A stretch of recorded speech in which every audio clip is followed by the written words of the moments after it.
Prof, kemarin kan pernyataan Prof menjadi polemik ini, Prof, soal yang tidak termasuk ke dalam HAM berat ini gimana, Prof?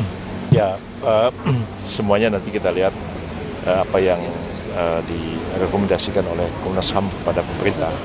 Karena kemarin itu tidak begitu jelas apa yang ditanyakan kepada saya, apakah terkait dengan masalah genocide ataukah ethnic cleansing. Kalau memang 2 poin itu yang ditanyakan memang tidak terjadi pada 1998.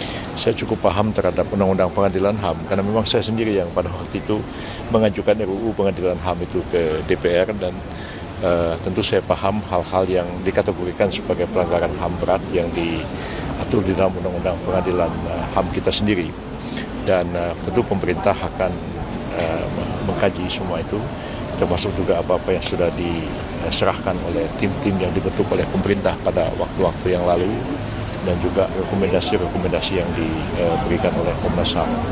Dan saya akan komunikasikan hal ini, juga koordinasikan dengan Pak Natalius Pigai ya, untuk menelaah dan mempelajari berbagai rekomendasi tentang pelanggaran HAM berat yang terjadi di masa yang lalu, dan bagaimana sikap pemerintah kita ke depan itu sesuatu yang perlu kita bahas dan kita koordinasikan bersama-sama.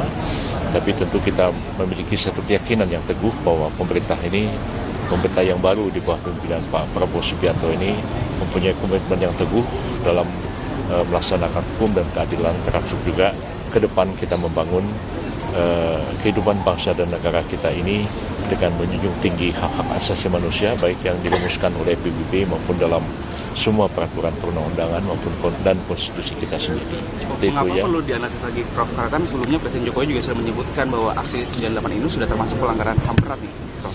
Ya, kategori seperti itu memang sudah dikemukakan dan kita kategori-kategori itu kan sudah dibuat dan diputuskan oleh pemerintah yang lalu, dan pemerintah yang sekarang kan belum, karena ini kan baru sama sekali ya dibentuk koordinator urusan HAM ini, dan tidak ada salahnya kalau kami mempelajari apa yang telah dirumuskan oleh pemerintah yang lalu dan apa juga yang telah direkomendasikan oleh Komnas HAM, dan juga pandangan-pandangan dan masukan-masukan yang diberikan oleh masyarakat. Jadi percayalah bahwa pemerintah punya komitmen untuk menegakkan masalah-masalah HAM itu sendiri.